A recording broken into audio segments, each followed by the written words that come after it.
ನೋಡಿ ಫ್ರೆಂಡ್, ಇನ್ಮೇಲೆ ಭತ್ತ ಇನ್ನೊಂದು 15 ದಿವಸದಿಂದ 20 ದಿವಸದೊಳಗೆ ಭತ್ತ ಕಟಾವು ಮಾಡ್ಬೇಕು. ಇನ್ಮೇಲೆ ಯಾರ್ಯಾರು ಕರೀತಾರೆ ಅವ್ರಿಗೆಲ್ಲ ಮುಯ್ಯಾಳಿಗೆ ಹೋಗ್ಬೇಕು. ನಾನು ಹೇಳ್ತಿ ಇಬ್ಬರು ಮುಯ್ಯಾಳಿಗೆ ಹೋಗ್ಬೇಕು. ಹೋಗ್ಲಿಲ್ಲ ಅಂದರೆ ಒಂದೇ ಸಲ ಭತ್ತ ಕೊಯ್ಯೋಕ್ಕಾಗಲ್ಲ. ಜನಗಳು ಹೇಳ್ತಾರೆ, ಓ ಭತ್ತ ಬೆಳೆದಾನೆ ಅಂತಾರೆ. 30 ಗುಂಟೆ ಭತ್ತ ಹಾಕಿದ್ದೀನಿ. 30 ಗುಂಟೆ ಕೆಲಸ ಮಾಡಬೇಕು ಅಂದರೆ 3 ಸಲ ಟ್ಯಾಕ್ಟ್ರಲ್ಲಿ ನೀರು ಗದ್ದೆ ಉಳಿಸಿದ್ದೀನಿ. ಅವ್ನಿಗೆ 7,500 ರೂಪಾಯಿ ಕೊಟ್ಟಿದ್ದೀನಿ ಟ್ಯಾಕ್ಟರ್ಗೆ. 19 ಆಳು ತಗೊಂಡವ್ರೆ. ಒಂದು ಲೇಬರ್ ಸೇರಿ ಕಮಿಷನ್ ಸೇರಿ 20 ಆಳು ತಗೊಂಡವ್ರೆ. ಅವ್ರಿಗೆ 7,500 ಕೊಟ್ಟಿದ್ದೀನಿ. ಗೊಬ್ಬರ ಇವೆಲ್ಲ ಸೇರಿ ಹೆಚ್ಚು ಕಮ್ಮಿ ಅವತ್ಕೊಂದು 5,000 ಎಲ್ಲ. ನಮ್ಗೆ ಇನ್ನೇನು 15 ಕ್ವಿಂಟಲ್ ಭತ್ತ ಆಗೋದು ಹೆಚ್ಚು. 15 ಕ್ವಿಂಟಲ್ ಭತ್ತಕ್ಕೆ 2,000 ರೂಪಾಯಿ ಅಂದ್ರೂ 30,000 ದುಡ್ಡು ಆಯಿತು. ಅಲ್ಲಿಗೆ ನಮ್ಗೆ ಇನ್ನೇನು ಉಳ್ಕೊಳ್ಳಲ್ಲ. ಏನಪ್ಪ ಉಳ್ಕೊತದೆ ಅಂದರೆ ಭತ್ತದ ಸತ್ತೆ ಒಂದು ಉಳ್ಕೊತದೆ. ಆ ಸತ್ತೆ ಹಸ್ಕೊಳಗೆ ಹಾಕಿದ್ರೆ ಇನ್ನು ಅದು ಮೇಯ್ಕೊಂಡ್ರೆ ಇನ್ನೇನು ಉಳ್ಕೊಳುತ್ತೆ?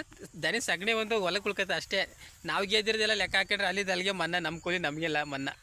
ಆಮೇಲೆ ಇನ್ನೊಂದು ಏನಪ್ಪ ಅಂದರೆ ಬಿತ್ತನೆ ಭತ್ತ 10 kgಗೆ 2,000 ರೂಪಾಯಿ ಕೊಡ್ತಾಯಿರ್ತೀರಿ. ಯಾಕೆ ಥರ ಕೊಯ್ತೀರ? ನಮ್ಮದೇ ಮಡಿಕಳಿ ಮುಂದುವರ್ಸ್ಕಾಯ್ತದೆ. ಏನು ಚೆನ್ನಾಗಿ ಬೆಳೆದಿಲ್ಲ. ನಾನು ಹೋದ ವರ್ಷ ಬೆಳೆದಿದ್ದು ಬರ್ತೇನೆ ನೋಡಿ ಎಷ್ಟು ಚೆನ್ನಾಗಿದೆ. ಕೊನೆ ಚೆನ್ನಾಗಿ ಕಾಣ್ತೈತೆ ತಾನೆ. ಬಾಯ್.